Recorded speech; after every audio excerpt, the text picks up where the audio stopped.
Hello everyone. This question appears in class 6 NCERT chapter of Symmetry. This is second question of its exercise 13.2. So the question says that copy the triangle in each of the following figures on a squared paper.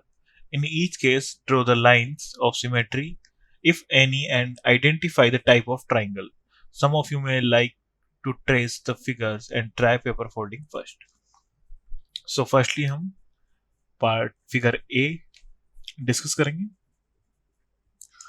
सो यहाँ हमें दिख रहा है कि यहाँ पे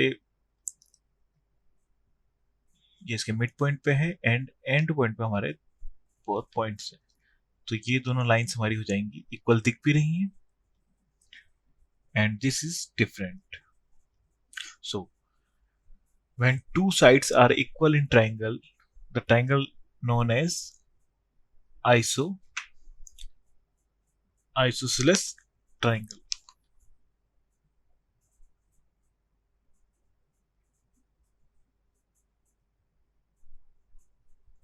So in isosceles triangle, line of symmetry is 1.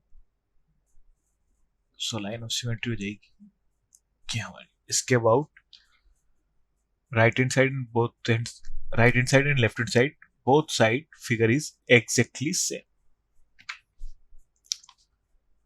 So part A के लिए हमारी लाइन ऑफ सिमेट्री हो जाएगी 1 एंड ट्राइंगल हो जाएगा isosceles triangle.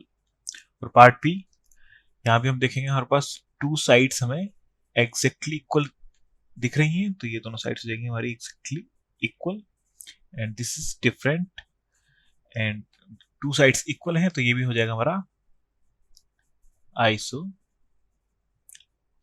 Triangle. And in isosceles triangle line of symmetry is 1. सो ये हो जाएगी हमारी line of symmetry 1. In part figure see here, यहां हमें दिख रहा है एक राइट एंगल. सो ये ट्राइंगल हो जाएगा हमारा राइट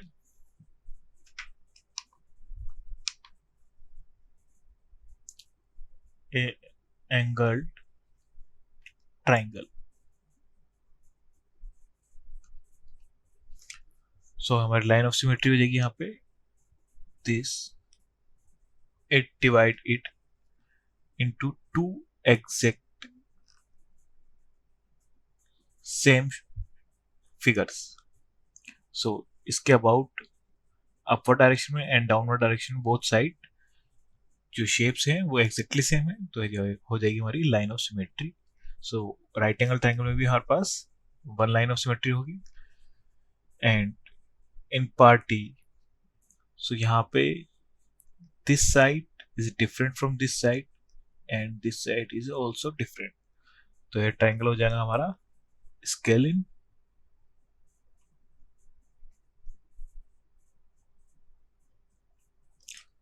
सो स्केलिन ट्राइंगल में हमारी लाइन ऑफ सिमेट्री नहीं होती है, तो यहाँ पे हमारी कोई भी लाइन ऑफ सिमेट्री नहीं होगी. Thank you.